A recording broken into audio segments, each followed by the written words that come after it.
Pain heals. Chicks dig scars. Glory lasts forever. Anti-Caitlin Clark media begs Caitlin Clark to get the CBA done and save the WNBA. Welcome back to the channel. Thank you so much for being here. Appreciate all your support. Hope you're having a fantastic day, fantastic holiday season. Can't believe it's going to be 2026. Do me a favor, smash the like button, subscribe to the channel. I really do appreciate it. So this is kind of wild. As you can see here, the pressure is on to get Caitlin Clark, I don't know, more involved in some way to leverage what she has with the WNBA. I don't know, maybe some threats about, hey, if you don't give us this, then I'm going to do this, whatever it might be, whatever the Players Association and the Pro Players Association media thinks they can get from Caitlin Clark to get this thing done. Because as you can see here, Caitlin Clark has the most to lose from WNBA lockout. After missing most of last year to injury and not showing any interest in alternatives, the future of Caitlin Clark is tied to the WNBA. Yeah, yes and no. Look, I mean, she's a hardcore, passionate basketball player. She wants to play, she wants to have a career. But to think that Caitlin Clark's future is tied to the WNBA is nonsense. If she's taking care of her money, she's already financially set. Not to be a jet setter, but she'd be very comfortable. And let's make no mistake, if she didn't have basketball, Caitlin Clark is going to be very successful in whatever she decides to do next, whether it's charity, building up women's sports. She gets tons of money and speaking engagements already.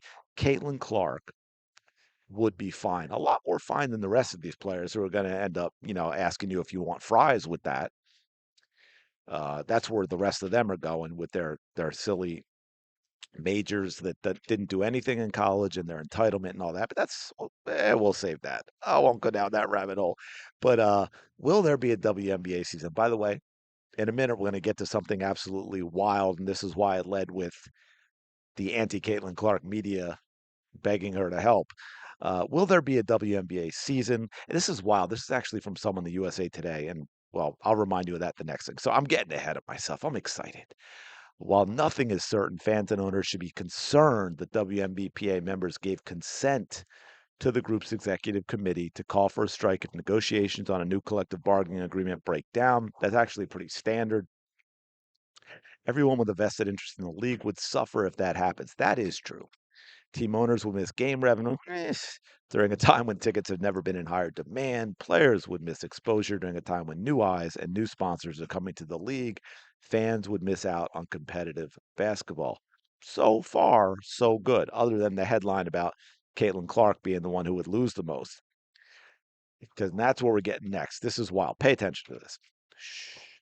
Focus. Oh, yeah, because awful announcing has a gazillion ads. All of them would lose something, but no one would lose as much as Caitlin Clark. I will admit, ready? I will admit that I do not understand what has made Clark the singular force muscling the WNBA into pop culture discussions. How does, wow. Let me read that again for you. I will admit that I do not understand what has made Clark the singular force muscling the WNBA into pop culture discussions. How does anyone like shoot it from the logo basketball? It's boring. It has made every level of both men's and women's basketball worse. Drive to the bucket and get put on your butt like an adult or get off my TV screen. Now, here's the thing. Is the way the game is played in the NBA right now boring? 100%. Do a lot of guys stand around without any effort and just chuck up threes where they're shooting 3 or 4 shots per game or threes? Yeah, and there's a lot that else that goes into that. They're allowed to carry, they're allowed to travel. You can't touch offensive players and all in that. But when you're looking at the women's game, and Caitlin Clark brings something that no one has ever brought to the women's game. And to be fair, in the men's too, they shoot up a ton of chuck up a ton of threes, but that kind of distance is really Steph Curry, and that's about it. It is a different thing, and we all know that while that is exciting in the women's game and people love watching Caitlin Clark, she's not shooting normal threes. That's not what From the Logo is.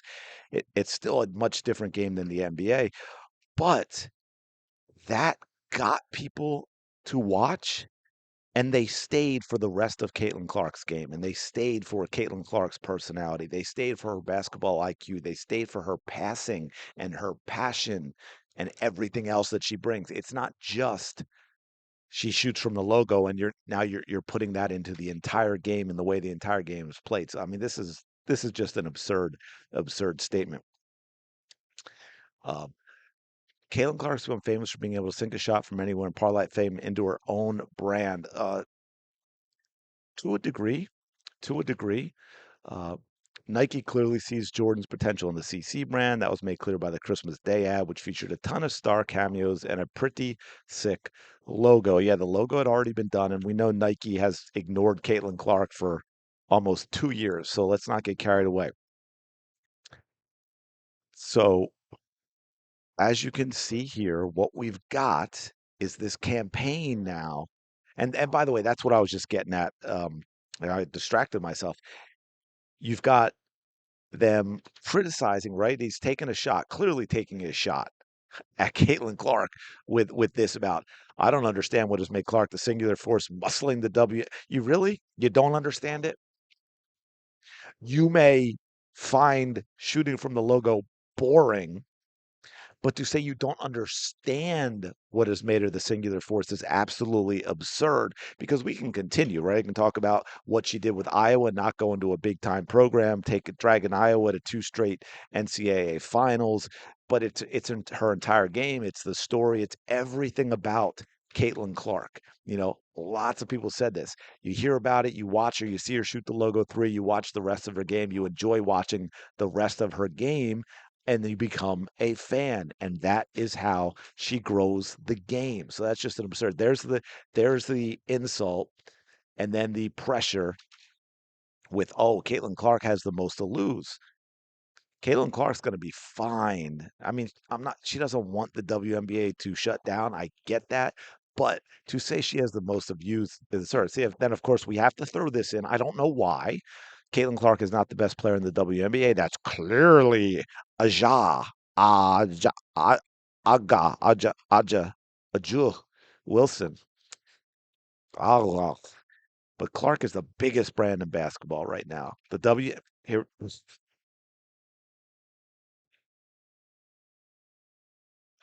the WNBA is full of stars, but her presence has pushed the league's growth into overdrive. It wasn't growing. There are zero. There's zero stars in the WNBA. Oh my God, the gaslighting is absolutely bonkers. What happens to that brand if she goes a year and a half without being on the court? Remember, she missed most of the tour. Now, that is true. That is legit. What happens? Because I do think you have fans that disappear into other things and other interests. They carved out time for Caitlin Clark when they discovered her, and they may find that if she's not playing for a long enough period of time, they've moved on to other things. There's no doubt. This WNBA is not must see on people's schedule, which is why we talk about if the league doesn't have a 2026 season, how much trouble it could be in because people may very well not come back. And one thing I mentioned, I'll give him kudos for putting this in the article. Major League Baseball had decades of romance and myth making behind it. America's pastime. That sport still needed the 98 home run record chase that captivated America to help bounce it back after its own 94 labor stoppage. I'm not sure something like that exists for the WNBA. That is 100% true. That is 100% true.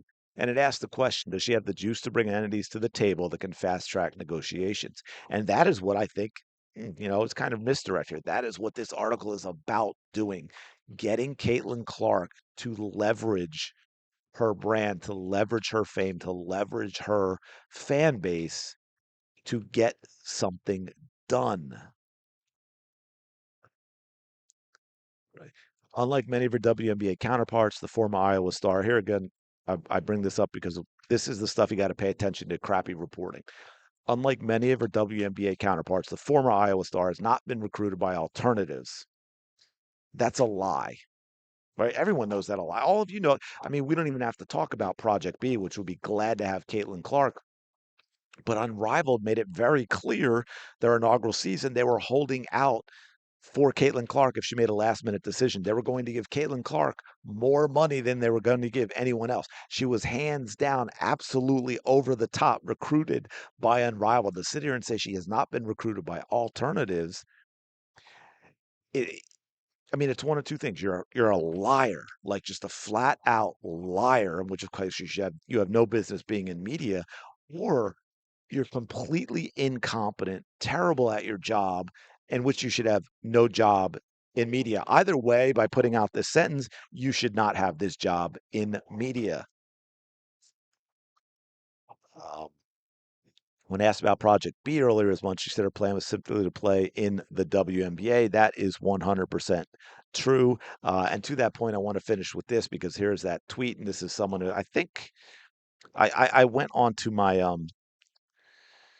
Philly sports. I created an account just to have it for that, and I went on there because on my main CDS sports podcast account, Sarah has me blocked. And as you can see, she's only letting people that she mentions reply. And she gets called for the way she talks about this. Again, simple things.